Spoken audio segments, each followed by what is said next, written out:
रानू चिड़िया जंगल में बाहर आने वाली है। हाँ, हर तरफ फूल ही फूल होंगे। रानू चिड़िया क्यों ना इस बार सब मिलकर रंग बिरंगे फूल लगाएं। ख्याल तो बहुत अच्छा है मिठू भाई, लेकिन हम इतने सारे बीज कहाँ से लाएंगे? वैसे मेरी माँ नर्सरी का काम करती है, आप पक्षियों से बात करो, बीज मैं ला दूंगी। ठीक है, मैं आज ही सबको जमा करता हूँ।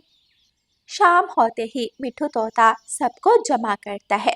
दोस्तों, जैसा कि आप सबको पता है कि बहार की आमद है, क्यों ना इस बार मुकाबला किया जाए। कैसा मुकाबला? भाई जंगल में फूल खिलते हैं, हम क्या ही मुकाबला कर लेंगे। गोरी बहन, हम फूल उगाएंगे। जिसका पौधा ठीक होगा, जिसके फूल ताज़ा और सेहतमंद होंगे, उनको पहला इनाम मिलेगा। ठीक है फिर, लेकिन इतने बीज कहाँ से लेंगे? वो मेरी जिम्मेदारी है। रानू चिड़िया घर आती है। गुड़िया कुकू, कहाँ हो बच्चों? बच्चे रानू चिड़िया के पास आते हैं। बच्चों, नानू के घर चले। बच्चे आंखें खोले रानू चिड़िया की तरफ देखते हैं। मम्मा, आप मजाक कर रही हैं? इस बार तो हमने जिद भी नहीं की। नहीं मेरे बच्चों, चलो अभी चलते हैं। याहू, बहुत मजा आएगा।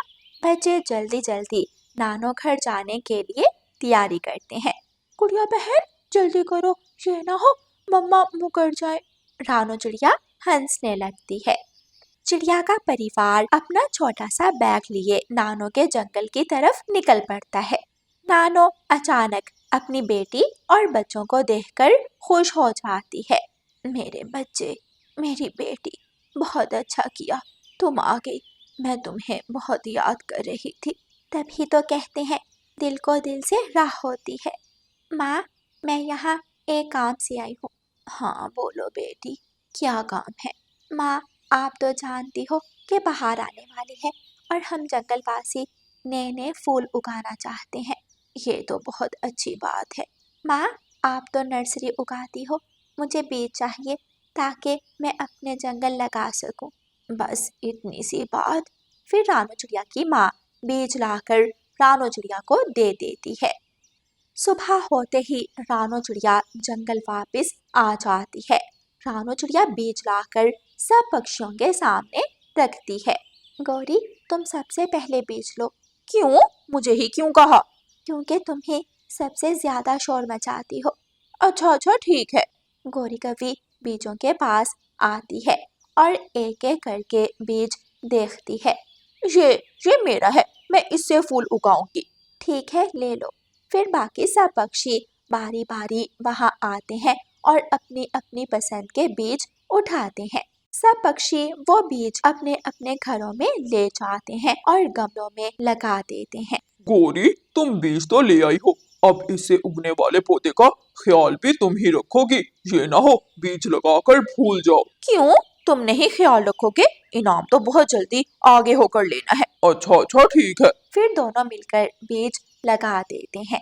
समय बहुत तेजी से गुजरा। गौरी कवि एक दिन कालू कवि से कहती है, कालू, तुमने पौधे को पानी दिया? हाँ दिया था। जबकि कालू कौवा बहुत दिनों से झूठ बोल रहा था। एक दिन ना देने से क्या ही हो जाएगा।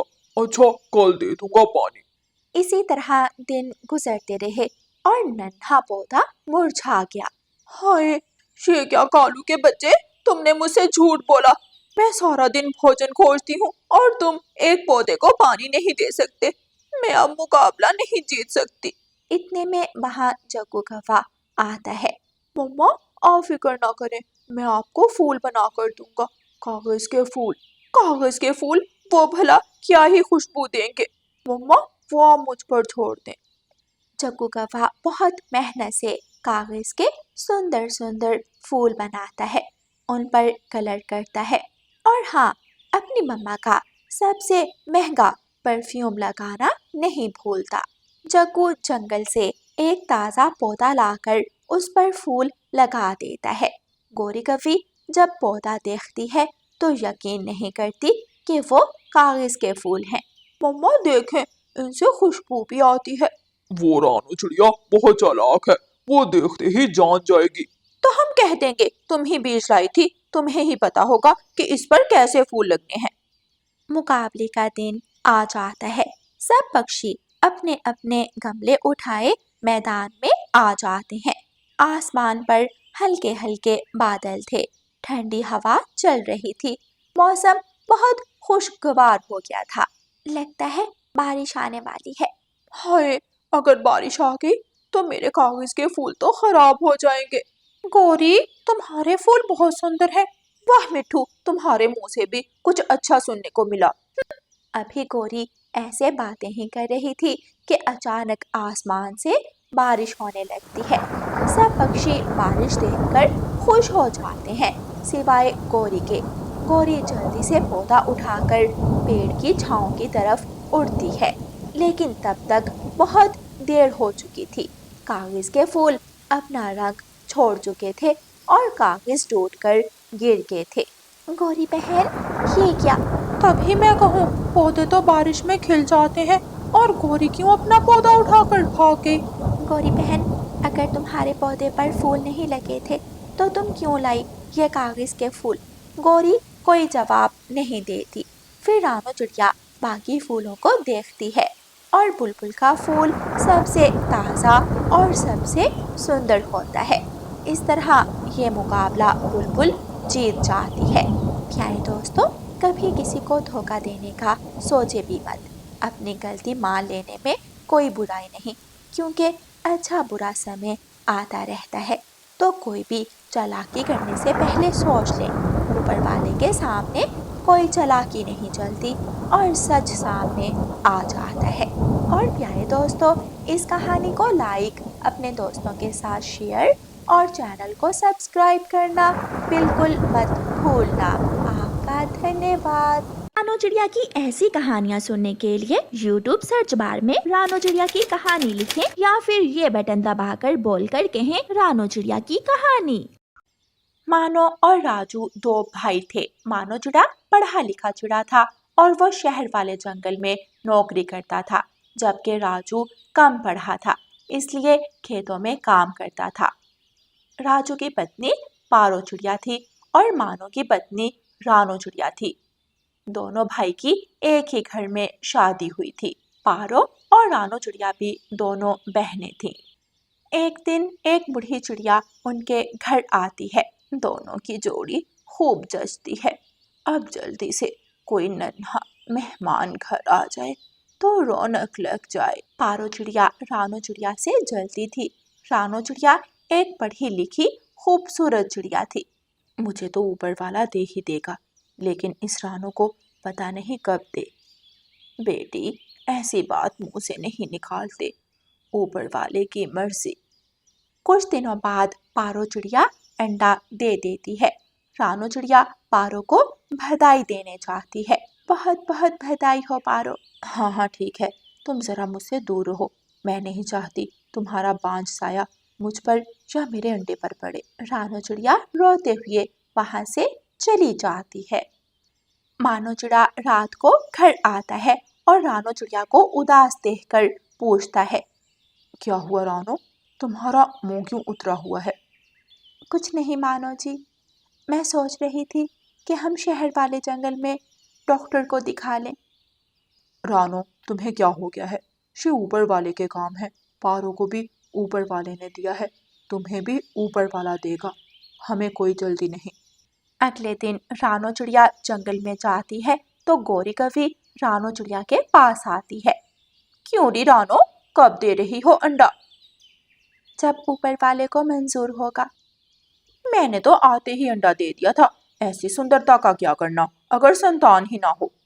रानो चिड़िया घर आ जाती है और रोने लगती है। ऊपर वाले, मुझे भी संतान का सुख दे। ये पक्षी मुझे बहुत दुख देते हैं। उस रात मानो को रानो चिड़िया फिर से कहती है, सुनिए जी, आप प्लीज मुझे डॉक्टर के पास ले चलें। अच्छा चलो, तुम्हारा ये शौक भी पूरा कर देते हैं। फिर मानो चिड़ा शहर वाले जंगल में रानो चिड़िया को ले जाता है।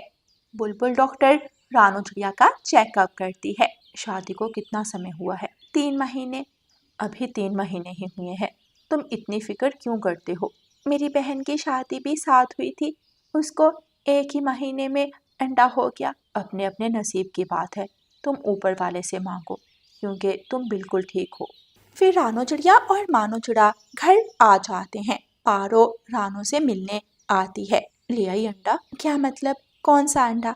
अरे तुम शहर वाले डॉक्टर के पास गई थी ना, तो मुझे लगा अंडा लेने गई हो। पारो बहन, शहर वाले डॉक्टर अंडे नहीं बांटते। तो तुम क्या करने गई थी फिर? सैर सपाटे तो इस जंगल में भी बहुत हैं। रानो चिड़िया चुप कर जाती है और पारो खुद ही बोल बोल कर वापस चली जाती है। जल्द ही पारो के अंडे से बच्चा निकलता है। रानो चिड़िया और मानो चिड़ा मीठे फल और मिठाइयाँ लेकर बधाई देने जाते हैं। हाँ रानो, ऊपर वाला मुझे फिर अंडा देगा और तुम अभी पहले वाले के लिए तरस रही हो। मानो ने पहली बार पारो का ये रूप देखा था। अगर ऊपर वाला आपको अंडे दे रहा है तो आपका क्या कमाल है। ऊपर वाले ने चाहा तो हमें भी जल्द ही संतान मिलेगी। चलो रानो, घर चलें। बड़े आए। पढ़े लिखे तो क्या, नसीब तो मेरा अच्छा है। पारो, तुम रानो को इतनी बातें क्यों सुनाती हो? ये रानो शुरू से ही सुंदर थी, मुझे बहुत बातें सुनने को मिलती थी। अब ऊपर वाले ने मुझे मौका दिया है तो मैं क्यों ना बातें सुनाऊं। फिर भी वो तुम्हारी बहन है, और वैसे भी रानो ने तुम्हें बातें नहीं सुनाई थी। घर आकर रानो चिड़िया बहुत रोती है और मानो चिड़ा उसे तसल्ली देता है। फिर एक दिन रानो चिड़िया भी अंडा देने वाली होती है। मानो जी, ऊपर वाले ने हमारी प्रार्थना सुन ली। हाँ रानो, उसे तुम्हारे आंसू पसंद आ गए। ये खबर जब पारो चिड़िया को मिलती है तो वो बहुत जलती है। आय हाय, ये रानो अब मेरा मुकाबला करेगी। एक दिन पारो चिड़िया रानो चिड़िया के घर आती है। रानो, अरे ओ रानो, सुना है तुम भी अंडा देने वाली हो। हाँ पारो बहन। अच्छा, ये काढ़ा पी लेना, अंडा सेहतमंद होगा। अच्छा पारो बहन, यहाँ रख दें, मैं नदी पर कपड़े धोने जा रही हूँ, आकर पीती हूँ। रानो चिड़िया नदी पर कपड़े धोने चली जाती है, पर उसे बूढ़ी चिड़िया मिलती है। लगता है ऊपर वाला तुम्हें संतान देगा। हाँ माँ जी, आ मेरे घर आना। हाँ हाँ, मैं आऊँगी। कपड़े धोकर वापसी पर रानो चिड़िया के साथ वो बूढ़ी चिड़िया भी आ जाती है। बूढ़ी चिड़िया की नज़र उस काढ़े पर पड़ती है। ये क्या है बे? माँ जी, ये काढ़ा है, ये मेरी बहन पारो देकर गई है, कहती है अंडा सेहतमंद होगा। बेटी, गलती से भी ये मत पीना, वरना अंडा अंदर ही टूट जाएगा। रानो चिड़िया को सारी बात समझ आ जाती है। उस दिन के बाद रानो चिड़िया अपनी बहन पारो से सावधान रहती है। एक दिन रानो चिड़िया अंडा दे देती है। रानो, अब तुम सिर्फ अंडे का ख्याल रखना, बाकी काम के लिए मैं नौकर रख लूँगा। एक दिन पारो चिड़िया फिर से आती है। हाँ, मेरे अंडे से मेरा बेटा निकल आया। अचानक पारो को खांसी आती है। पानी, रानो पानी। रानो चिड़िया अपनी नौकरानी को आवाज़ देती है। मैं मर रही हूँ, तुम ला दो पानी। मैं सिर्फ अपने अंडे का ख्याल रखूंगी, बाकी काम के लिए नौकरानी है। पारो, जो अंडा तोड़ने की नीयत से वहाँ आई थी, मायूस होकर वापस चली जाती है। ये रानो पर तो मेरी किसी चाल का असर नहीं होता, अब क्या करूं? दूसरी तरफ रानो चिड़िया हर वक्त अपने अंडे का ख्याल रखती और नौकरानी को भी अंडे के पास ना जाने देती। इसी तरह एक दिन रानो चिड़िया अंडे के पास बैठी थी कि अंडा टूटता है और अंदर से एक प्यारी सी चिड़िया निकलती है। रानो चिड़िया अपनी बेटी का नाम गुड़िया रखती है। रानो चिड़िया और मानो चिड़ा अपनी बेटी को देखकर बहुत खुश थे। रानो, हमारी बेटी बहुत सुंदर है, बिल्कुल अपनी माँ जैसी है। रानो हंसने लगती है। दूसरी तरफ पारो, जो गुड़िया को देख देख कर जलती थी, अब किस्मत का लिखा मान लेती है। हाँ, ऊपर वाले ने उसे भी संतान दे दी। चलो बेटी है, बेटा तो नहीं। फिर पारो रानो चिड़िया के घर जाती है। रानो, अब कब अंडा दे रही हो? ऊपर वाले ने चाहा तो बहुत जल्द। अब बेटा भी ले लो, देखो मुझे ऊपर वाले ने बेटा और बेटी दोनों। जिस तरह ऊपर वाले ने बेटी दी, इसी तरह बेटा भी दे देगा। अब रानो चिड़िया पारो की किसी बात को दिल पर नहीं लेती थी और अपने घर अपनी बेटी के साथ खुश रहती थी, क्योंकि रानो को अपनी बहन की फितरत का अंदाज़ा हो गया था। तो प्यारे दोस्तों, याद रखना, हमारे आसपास बहुत से ऐसे पक्षी मिलेंगे जो हमें टूटा हुआ देखना चाहते हैं, लेकिन आप अपनी हिम्मत से मजबूत बनो और फिर फैसला ऊपर वाले पर छोड़ दो, क्योंकि ये दुनिया 4 दिन की है। और प्यारे दोस्तों, इस कहानी को लाइक, अपने दोस्तों के साथ शेयर और चैनल को सब्सक्राइब करना बिल्कुल मत भूलना। आपका धन्यवाद।